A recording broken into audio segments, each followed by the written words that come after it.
आधीच्या व्हिडिओमध्ये आपण पाहिलं आहे section formula for internal division, for external division and mid point formula. आता आपण पाहणार आहोत सेंट्रॉइड फॉर्म्युला.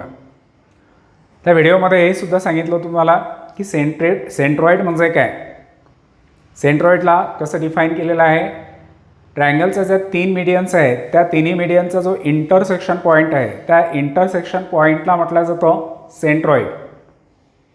आणि या सेंट्रॉइडने प्रत्येक मीडियनला ट्रायंगलचा इंटरनली डिवाईड केलेला आहे 2:1 या रेशोमध्ये.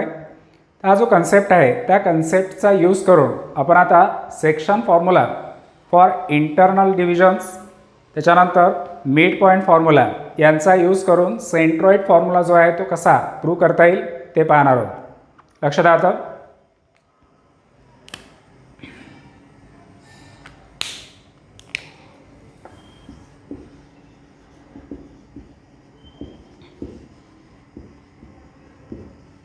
Centroid formula. आता सेंट्रॉइड फॉर्म्युला म्हटल्यानंतर यामध्ये एक ट्रायंगल घेऊ आपण ABC, आणि या ट्रायंगल ABCचे जे तीन व्हर्टेक्स आहेत त्यांचे position vectors vector A, vector B, vector C. A point आहे, Aचा position vector vector A. B point आहे, Bचा position vector vector B. C point, Cचा पोझिशन वेक्टर वेक्टर C. आणि मध्ये कुठेतरी हा एक G पॉईंट आहे ज्याचा पोझिशन वेक्टर आहे वेक्टर G. सेंट्रॉइड आहे. तुम्हाला या G पॉईंटचा पोझिशन वेक्टर मिळाला पाहिजे vector G is equal to vector A plus vector B plus vector C upon 3. हा फॉर्म्युला भेटायला पाहिजे.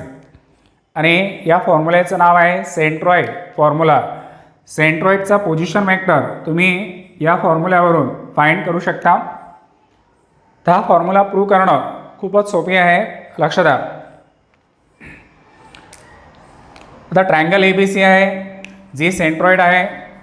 मी काय केलं आहे, या BC साईडचा मिड पॉईंट D कन्सिडर केला आणि त्याचा पोझिशन वेक्टर घेतला vector D. Let D with position vector vector D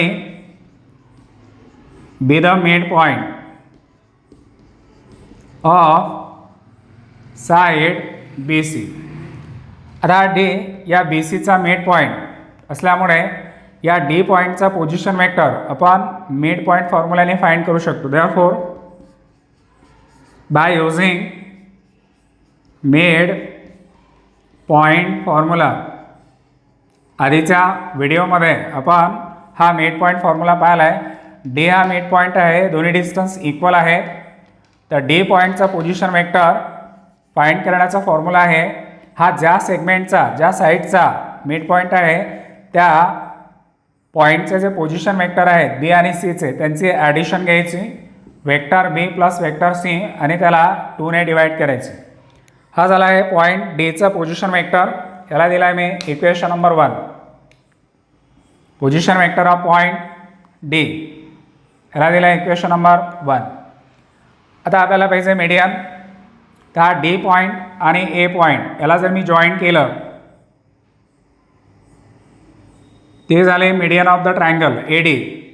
आणि या मीडियनवर हा सेंट्रॉइड आहे जी ज्याने या मीडियन ADला इंटरनली 2:1 या रेशोमध्ये डिवाईड केलं आहे. हा सेंट्रॉइडचा कन्सेप्ट आहे. तर आपण पुढे लिहिणार आहोत centroid G divides G with position vector vector G divides median.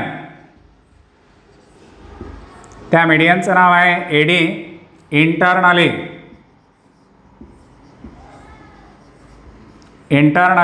In the ratio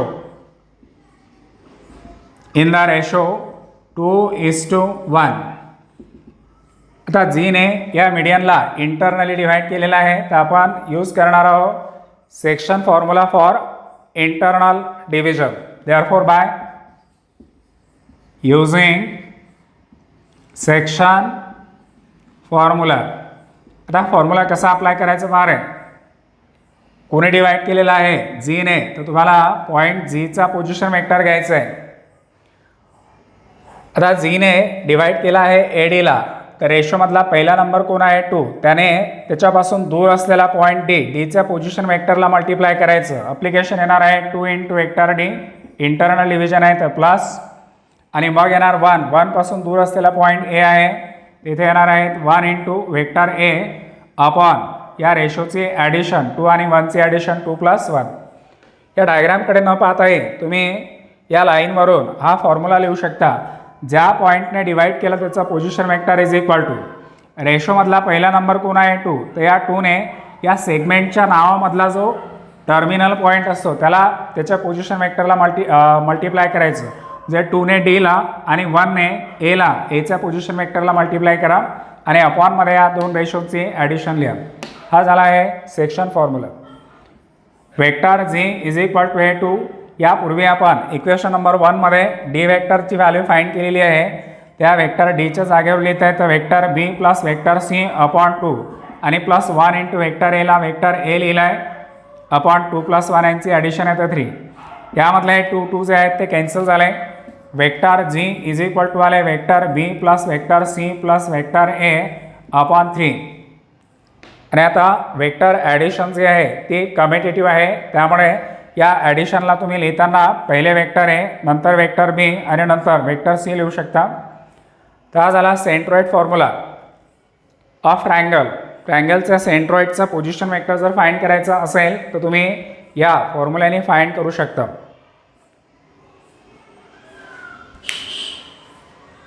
जे फॉर्म्युले आपण प्रूव्ह केलेले आहेत आता त्यांचं अप्लिकेशन्स या एक्झरसाइज 5.2मध्ये आहे.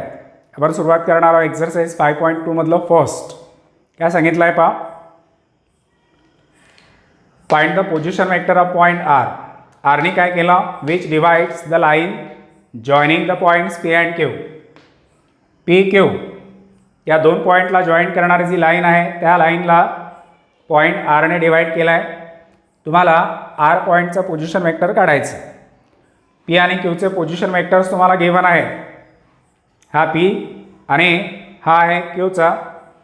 त्या आरने त्या सेगमेंट पी क्यूला 3:2 या रेशोमध्ये डिवाइड केलं. आरचा पोझिशन वेक्टर काढायचं. इंटरनली डिवाइड केलं तेव्हा पोझिशन वेक्टर काढा आणि एक्सटर्नली डिवाइड केलं असेल तेव्हा पोझिशन वेक्टर काढायचं. म्हणजे आपल्याला आर पॉईंटचे 2 वेळा पोझिशन वेक्टर्स फाइंड करायचे. तर पी आणि क्यू या पॉईंटचे पोझिशन वेक्टर्स दिलेले आहेत. हा जो पॉईंट पी आहे या पॉईंट पीचा हा पहिला आहे.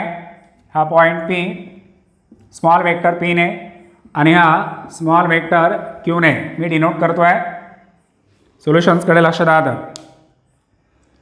Position vector, let position vector of point P that is small vector P दिलेला आहे 2i - j + 3k. Position vector of point Q that is vector Q हा आहे -5i + 2j - 5k. खूप सिंपल कॅल्क्युलेशन्स आहे त्यांचं. पीचा पोझिशन वेक्टर दिला, क्यूचा position vector दिलेला आहे, आरचा काढायचं आहे. आता आर पॉईंटचा पोझिशन वेक्टर केव्हा फाइंड करणार, जेव्हा इंटरनली डिवाइड केलं असेल सेगमेंट पी क्यूला 3:2 या रेशोमध्ये. म्हणून मी आता इंटरनलीसाठी नंबर 1 देतो आहे. सिन्स पॉइंट आर, आरचा पोझिशन वेक्टर राहणार वेक्टर आर. याने काय केलं आहे, डिवाइड्स कुणाला, सेगमेंट पी क्यू किंवा लाईन पी क्यू. याने लाईन हा शब्द यूज केला तर आपण ही लाईन लिहिणार आहोत. लाईन पी क्यू कसं डिवाइड केलं आहे, इंटरनली इन द रेशो 3:2. यावरून आपल्या लक्षात येतं की पॉईंट आरचा पोझिशन वेक्टर फाइंड करण्यासाठी फॉर्म्युला यूज करायचा आहे, section formula. Therefore by using section formula for internal division, internal डिव्हिजनचा फॉर्म्युला यूज करायचा. आणि आता फॉर्म्युला लिहिणं खूप सिंपल आहे, खूपच सोपी आहे. लक्षात द्या, या एका लाईनवरून तुम्ही हा फॉर्म्युला लिहू शकता. काय करायचं, ज्या पॉईंटने डिवाइड केला तो आर आहे त्याचं पोझिशन वेक्टर आहे वेक्टर आर. तर वेक्टर आर इज इक्वल टूच आपल्याला फाइंड करायचं होतं. आता काय करू पहा, रेशोमधला पहिला नंबर कोण आहे 3, लाईनचं नाव काय आहे PQ. तर इकडचा पहिला नंबर जर घेतला तर सेगमेंटचं किंवा लाईनचं जे नाव असते ना त्यामधला हा टर्मिनल पॉईंट घ्यायचं. म्हणजे या 3ने या क्यूच्या पोझिशन वेक्टरला मल्टिप्लाय करा. इथे येणार आहे 3 into vector Q, internal division आहे तर साईन घ्यायची प्लस. आता या 2ने या लाईनच्या नावामधला जो पहिला पॉईंट आहे त्याला मल्टिप्लाय करा 2 इंटू वेक्टर P आणि अपॉनमध्ये हा जो रेशो आहे त्यांची ॲडिशन लिहा 3 + 2. Formula section formula for internal division पाठ करत बसायचा नाही, त्याला अप्लाय कसं करायचं ते टेक्निक तुम्हाला समजली पाहिजे. या एका लाईनवरून रेशोमधला पहिल्या नंबरने सेगमेंटमधला जो दुसरा पॉईंट असतो त्याच्या पोझिशन वेक्टरला मल्टिप्लाय करा.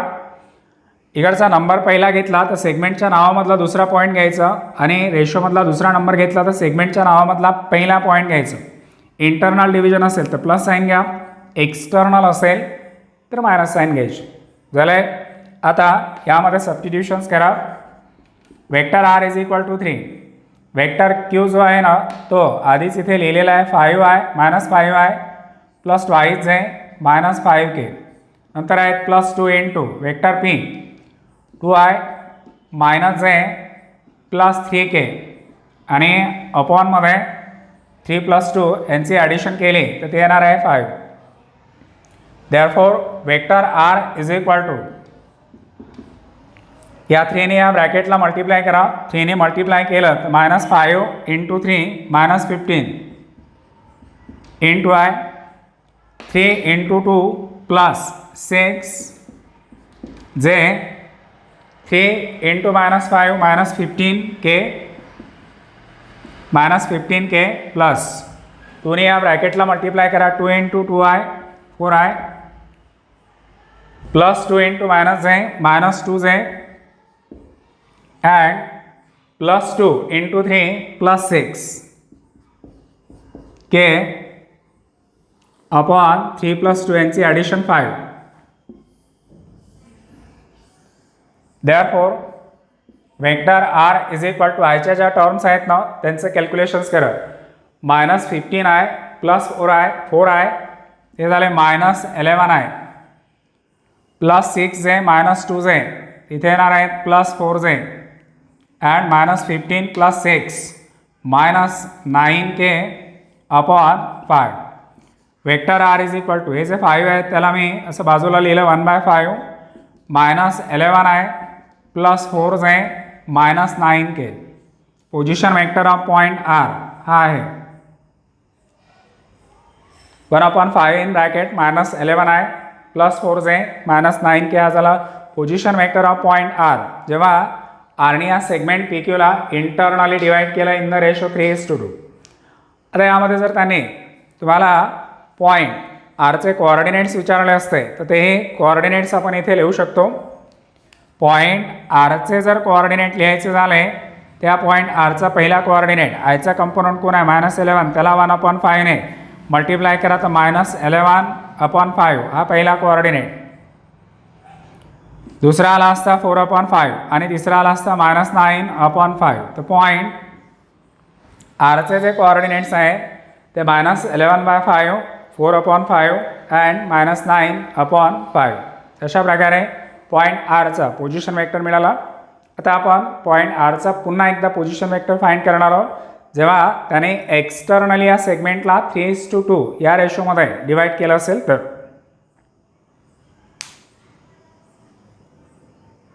नंबरमध्ये सांगितलं त्यांनी पॉईंट R डिवाइड्स एक्सटर्नली. तर आपण इथे नंबर 2 लिहिणार आहोत.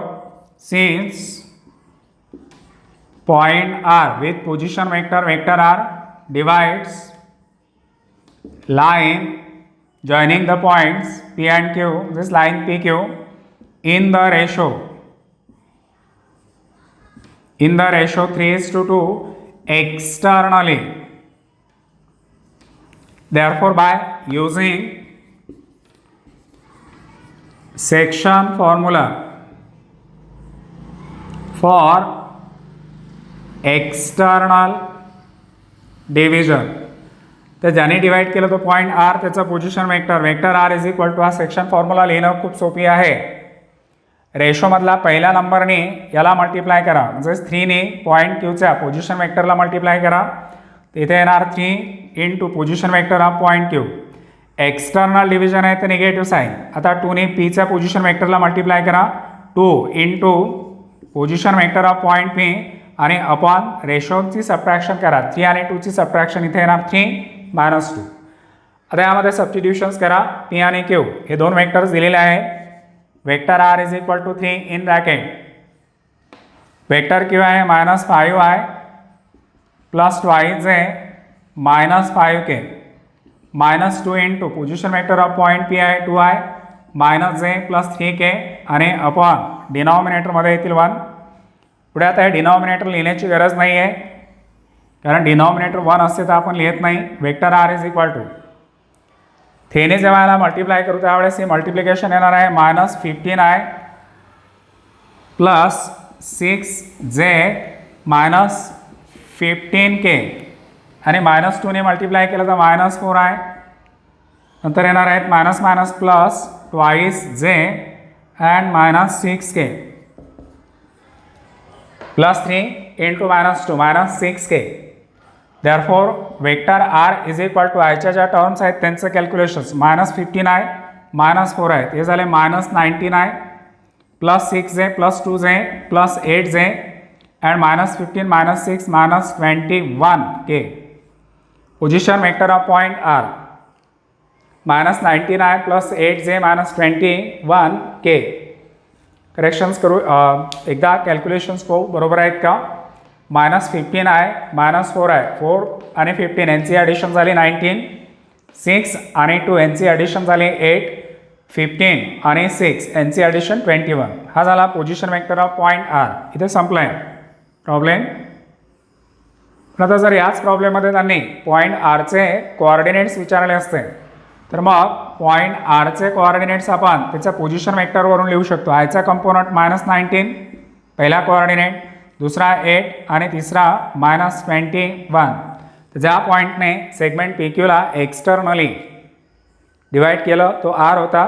3:2 रेशोमध्ये डिवाईड केलं आणि त्या पॉईंटचे कोऑर्डिनेट्स येणार होते -19, 8 आणि -21. तेवढे सोपी आहे. म्हणून जो थेरॉटिकल पार्ट, जे थेरम्स, जे फॉर्म्युले, जे डेफिनेशन्स आलेले आहेत त्या पहिले तुम्ही समजून घेतले पाहिजे. त्या जर माहिती असतील, त्या जर व्यवस्थित पुन्हा पुन्हा रिपीट करून पाहिल्या असतील तुम्हाला, त्या एक्झरसाइजमध्ये दिलेले कुठलेही प्रॉब्लेम सॉल्व्ह करणं कठीण नाही. आता बघू पुढचा प्रॉब्लेम. आता एक्झरसाइजमधलं सेकंड नंबरचं जे सम आहे ना ते तुमच्यासाठी होमवर्क आहे. मिड पॉईंट फॉर्म्युल्यावरचं आहे. जसं आपण पहिल्या नंबरचं सम सॉल्व्ह केलं तशाच प्रकारे सेकंड नंबरचं sum by using mid point formula तुम्ही त्या मिड पॉईंटचे पोझिशन वेक्टर फाइंड करू शकता. आता बघू आपण नंबर 3. यामध्ये 3 पॉईंट्स दिलेले आहेत. ए बी सी तिघांचे कोऑर्डिनेट्स दिले आणि हे तिन्ही पॉईंट्स कोलिनियर आहेत, एकाच लाईनमध्ये आहेत. ते मागे पुढे असू शकतात. This 3 points A B C are collinear आणि आपल्याला फाइंड काय करायला सांगितलं आहे की पॉईंट सीने सेगमेंट ए बीला कोणत्या रेशोमध्ये डिवाईड केलं ते फाइंड करायचं आहे. If the points A B C तिघांचे कोऑर्डिनेट दिले. पहिल्या एचे कोऑर्डिनेट 3 0 पी, बीचे -1 Q3 आणि सीचे -3 3 and 0 are collinear, then find the ratio in which point C divides the line segment A B. पॉईंट सीने सेगमेंट ए बीला कोणत्या रेशोमध्ये डिवाईड केलं ते काढायचं आणि पी आणि क्यूच्या ज्या व्हॅल्यूज आहेत त्या फाइंड करायचं. बघा ए पॉईंटच्या कोऑर्डिनेटमध्ये हा झेड कोऑर्डिनेट पी आलेला आहे. तुम्हाला या पीची व्हॅल्यू काढायची. बी पॉईंटच्या कोऑर्डिनेटमध्ये वाय कोऑर्डिनेट हा क्यू आलेला आहे, त्या क्यूची सुद्धा व्हॅल्यू काढायची. म्हणजे यामध्ये आपल्याला 3 गोष्टी फाइंड करायच्या. एक रेशो फाइंड करायचं आहे, सीने ए बीला कोणत्या रेशोमध्ये डिवाईड केला आहे, आणि दुसरा पी आणि क्यूच्या व्हॅल्यूज फाइंड करायचं. तर लक्ष द्या. आता इथे जे 3 पॉईंट्स दिलेले आहेत ना यांचे पोझिशन वेक्टर्स आपण घेणार आहोत. ए पॉईंट दिलेला आहे 3 0 पी, त्या पॉईंटचा position vector vector A is equal to लिहिला आहे मी 3i plus 0j plus pk. दुसरा पॉईंट आहे बी, बीचे कोऑर्डिनेट्स आहेत -1 Q3. तर vector B is equal to येणार आहेत -i plus qj plus 3k. तीसरा पॉइंट है सी चे कोऑर्डिनेट्स हैं -3 3 0, तो vector C is equal to -3i plus 3j plus 0k। तर आपल्याला रेशो फाइंड करायचं आहे आणि हा रेशो जेव्हा फाइंड करायची गरज असते त्यावेळेस हा रेशो काय घ्यायचा ते मी तुम्हाला आता सांगतोय। जनरली रेशो लिहिताना आपण m/n हा रेशो घेतोय, पण याच m/n ला कसं लिहिता येतं बघा। m/n चा अर्थ काय होतो m/n। m/n ला आपण असे लिहू शकतो m/n/1, आणि इथे जे m/n आहे त्याला मी लॅम्बडा कन्सिडर केलं अपॉन 1, म्हणजे m/n हा जो रेशो आहे त्याला तुम्ही काय कन्सिडर करू शकता λ/1। लॅम्बडाची व्हॅल्यू काय झाली m/n, डिनॉमिनेटर आहे 1। तर जेव्हा जेव्हा तुम्हाला रेशो फाइंड करायला सांगतात त्या वेळेस ते काय कन्सिडर करायचं आहे λ/1। आणि या रेशोमध्ये जे लॅम्बडाची व्हॅल्यू आहे ते त्याचा आन्सर राहतं, तो रेशो आहे। लॅम्बडा म्हणजे रेशो आहे। पहा लॅम्बडा जर पॉझिटिव्ह आला, रेशो जर पॉझिटिव्ह आला तर समजायचं त्या पॉईंटने इंटरनली डिवाइड केलं, आणि जर लॅम्बडाची व्हॅल्यू निगेटिव्ह आले तर समजायचं एक्सटर्नली डिवाइड केलेलं आहे। हे आपण सेक्शन फॉर्म्युल्याच्या वेळेसच पाहिलं होतं। m/n हा रेशो जेव्हा डायरेक्शन सेम होत्या त्यावेळेस आपण पाहिलं होतं इंटरनल डिव्हिजन होती तर रेशो पॉझिटिव्ह घेतला होता। डायरेक्शन जेव्हा अपोजिट आल्या होत्या त्यावेळेस एक्सटर्नल डिव्हिजन होती तर रेशो हा निगेटिव्ह घेतला होता।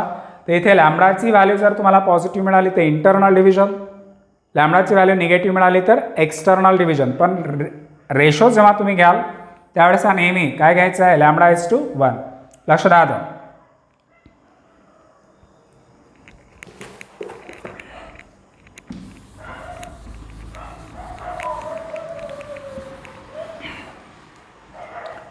आता आपल्याला ABC हे पॉइंट्स कोलिनियर दिलेले आहेत। सिन्स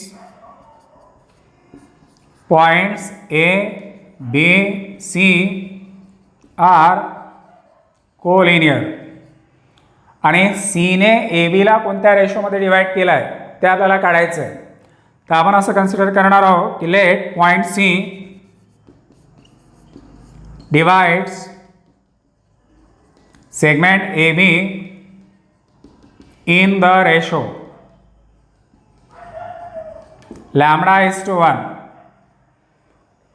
पण आता इंटरनली की एक्सटर्नली हे अजून आपल्याला माहिती नाही, त्याच्यामुळे इंटरनली किंवा एक्सटर्नली लिहिण्याची गरज नाही।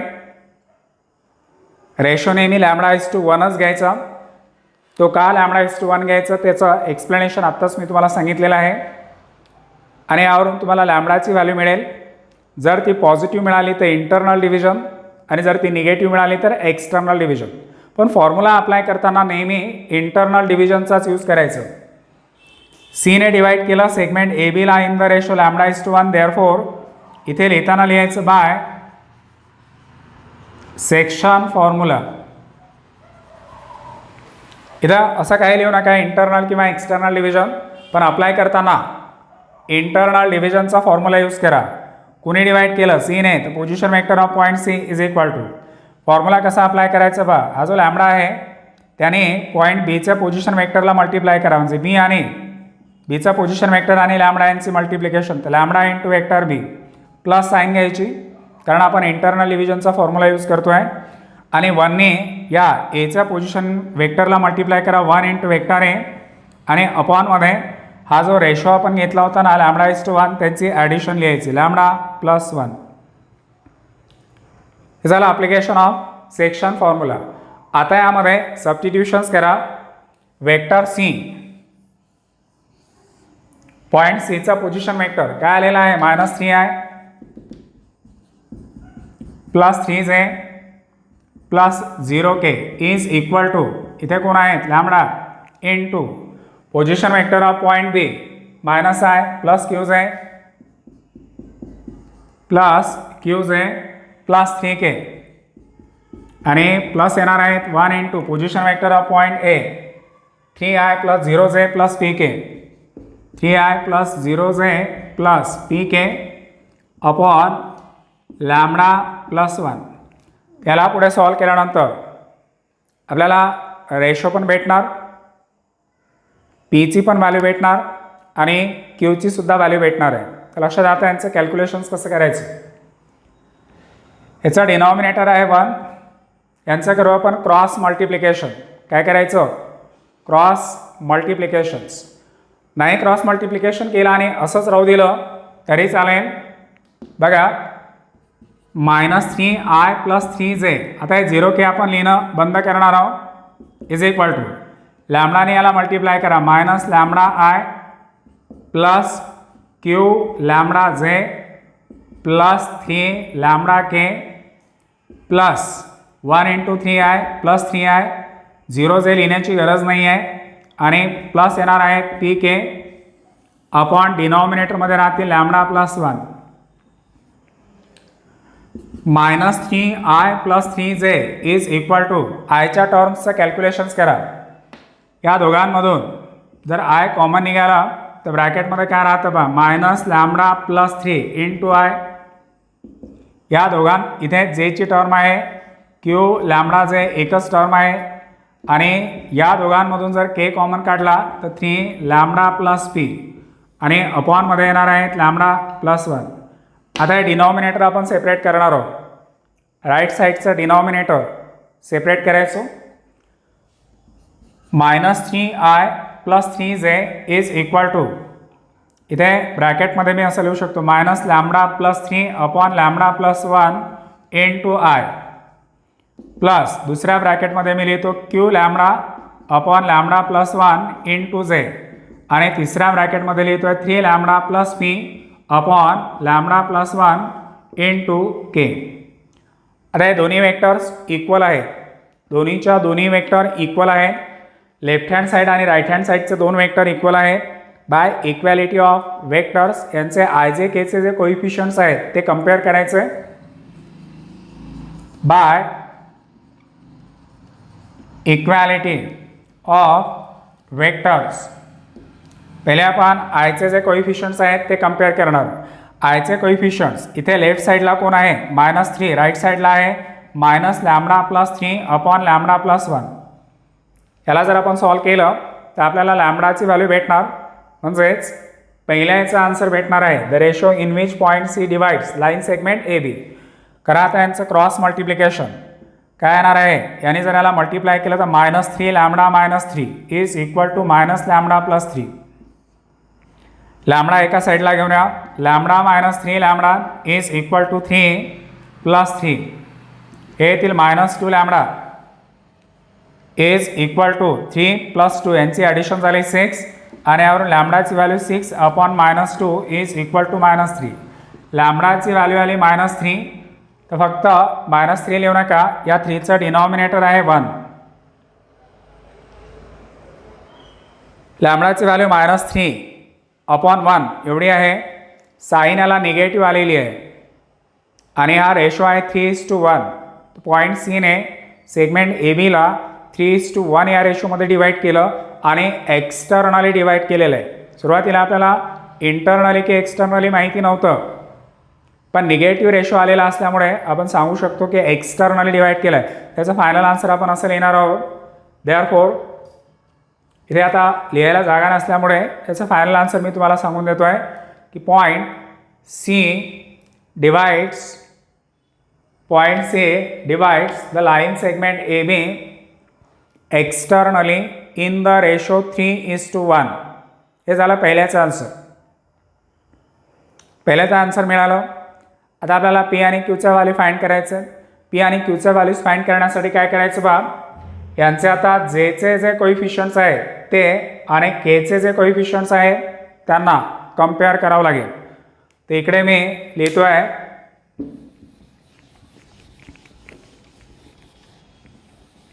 बघा, फर्स्टचं जे आन्सर आहे ते भेटलं आहे आपल्याला. काय होतं answer, point C divide segment A B externally in the ratio 3:1. आता मी जेचे जे कोइफिशियंट्स आहेत ना ते कम्पेअर करतो आहे. जेचा कोइफिशियंट्स कोण आहे +3. +3 इज इक्वल टू, इकडे जेचा कोइफिशियंट्स कोण आलेला आहे Q lambda upon lambda plus 1. यावरून तुम्ही क्यूची व्हॅल्यू काढू शकता, पण यासाठी लॅमडाची व्हॅल्यू माहिती पाहिजे आणि लॅम्बडाची व्हॅल्यू -3 आहे, ती व्हॅल्यू जर यामध्ये लिहिली आपण 3 इज इक्वल टू, इथे जर -3 लिहिले तर -3q अपॉन -3 + 1, यामधले 3 आणि 3 कॅन्सल, इथे येणार आहेत 1 is equal to -q upon -3 + 1 -2, यामधले negative sign cancel, 1 is equal to q upon 2, therefore q is equal to 2.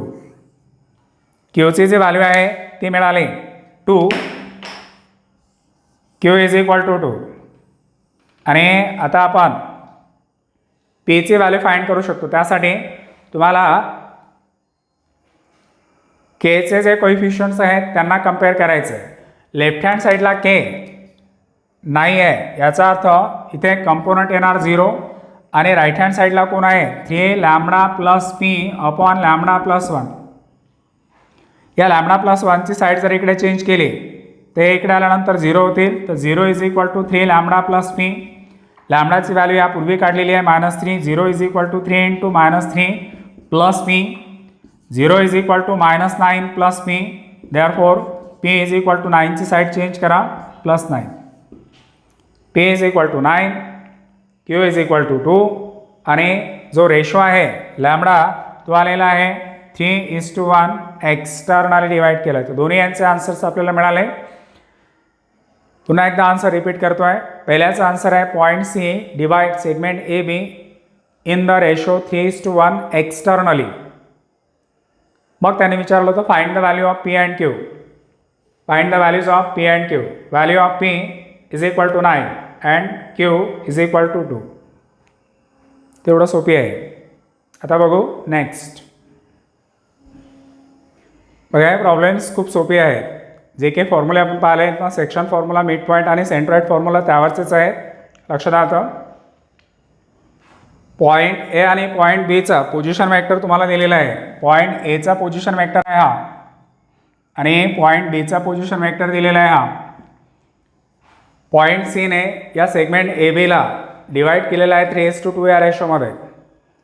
कसं डिवाइड केलं ते दिलंच नाही.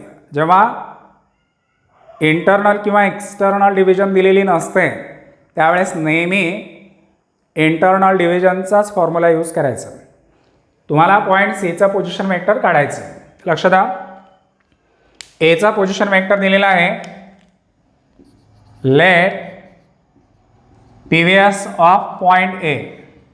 त्याला आपण वेक्टर ओ एने डिनोट करतोय. त्याला स्मॉल वेक्टर ए सुद्धा म्हणतोय आपण. पण स्मॉल वेक्टर एने जर डिनोट केलं ना तर यामध्ये थोडंसं कन्फ्युजन होते, कारण position vector in terms of I जे केच्या ऐवजी त्यांनी ए बी मध्ये दिलेले आहेत. त्यामुळे पोझिशन वेक्टरला मी वेक्टर ओ ए लिहितोय, आणि हा वेक्टर ओ ए दिलेला आहे 6 vector A plus twice vector B. मग position vector of point B सुद्धा दिलेला आहे. त्याला आपण वेक्टर ओ बी असं म्हणू, आणि तो आहे वेक्टर ए -3 वेक्टर बी. तुम्हाला पॉईंट सीचा पोझिशन वेक्टर काढायचा, तो एवढा यायला पाहिजे 3 vector A minus vector B. Since कोणी डिवाइड केलं पहा, पॉईंट सीने. कुणाला डिवाइड केलं, point C divides A B in the ratio 3:2. कसं डिवाइड केलं हे दिलंच नाही, इंटरनली की एक्सटर्नली. तर आपण नेहमी सेक्शन फॉर्म्युला इंटरनल डिव्हिजनचा यूज करायचा. Therefore by using section formula कसा अप्लाय करायचा पहा. सीने डिवाइड केलं तर position vector of point C झाला वेक्टर ओ सी.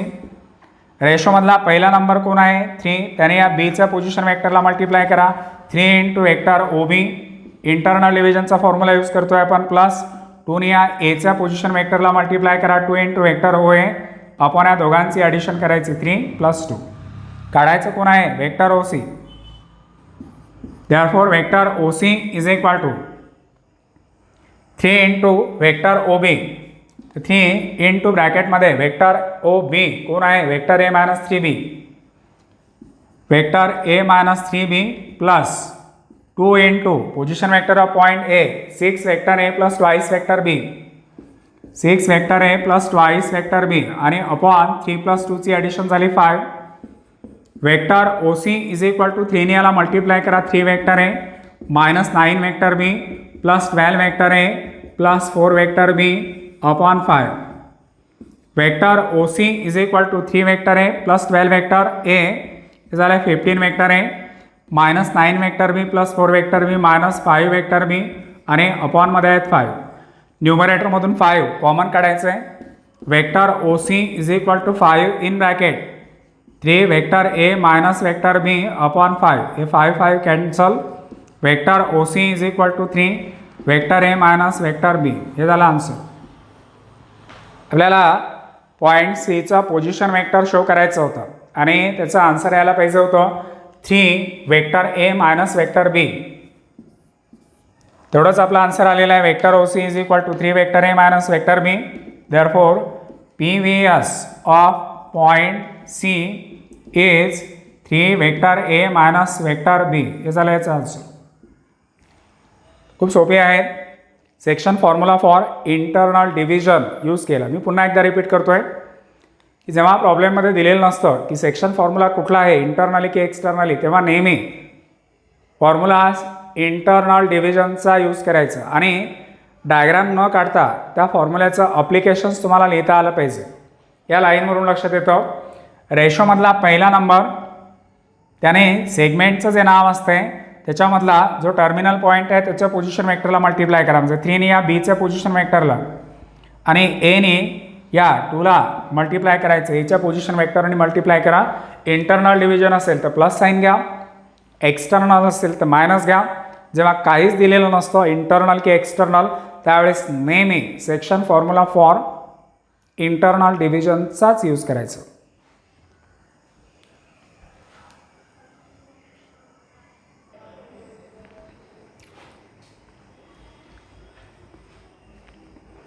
आता पुढे मी डायरेक्ट 9 नंबरचं सम घेतलेलं आहे कारण आपण जे फॉर्म्युले पाहिलेले आहे त्यांचं अप्लिकेशन सध्या आपण या एक्झरसाइजमध्ये पाहतो आहे.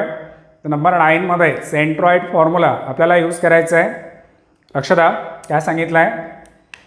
ट्रायंगलच्या 3 वर्टेक्सपैकी 2 वर्टेक्स जे आहेत ना त्याचे कोऑर्डिनेट्स आपल्याला दिलेले आहेत. मी डायग्राम काढून सांगतो तुम्हाला. ट्रायंगल आहे ABC, त्याचा सेंट्रॉइड आहे G. एचे कोऑर्डिनेट दिले 3, 1, 4. बीचे कोऑर्डिनेट्स दिले -4, 5, -3. जीचे कोऑर्डिनेट दिले -1, 2, 1. तुम्हाला पॉईंट सीचे कोऑर्डिनेट काढायला सांगितलं. जी कोण आहे सेंट्रॉइड. तर मग आपल्याला फॉर्म्युलासुद्धा सेंट्रॉइड फॉर्म्युलाच यूज करायचं आहे. इथे जेवढे पॉईंट्स दिलेले आहेत त्यांचे आपण पोझिशन वेक्टर्स लिहिणार आहोत. ए पॉईंटचा पोझिशन वेक्टर वेक्टर ए, बीचा वेक्टर बी, सीचा वेक्टर सी आणि जीचा वेक्टर जी. एचा पोझिशन वेक्टर आपल्याला या कोऑर्डिनेट्सवरून लिहिता येतो, जीचा पोझिशन वेक्टर लिहिता येतो, बीचा लिहिता येतो, सीचा आपल्याला फाइंड करावं लागेल आणि एकदा का सीचा पोझिशन वेक्टर आपल्याला मिळाला तर त्यावरून पॉईंट सीचे कोऑर्डिनेट्ससुद्धा लिहिता येतील. म्हणून सुरुवातीला मी असं लिहितो आहे let vector A, vector B, vector C and vector G are position vectors of points A, B, C, G respectively. Therefore, vector A is equal to vector B is equal to आणि vector G is equal to हे आपण A, B, C या point A, B आणि G च्या कोऑर्डिनेट्सवरून लिहू शकतो. Vector A is equal to येणार आहे 3i + j + 4k. B च्या कोऑर्डिनेटवरून लिहिता येतील position vector of point B -4i + 5j and -3k. G वरून लिहिता येतो -i + 2j + k. आता जी कोण आहे सेंट्रॉइड. आपल्याला position vector of point C find करायचं आहे आणि हा सी जर पोझिशन वेक्टर मिळाला त्यावरून पॉईंट सीचे कोऑर्डिनेटसुद्धा फाइंड करता येते. Now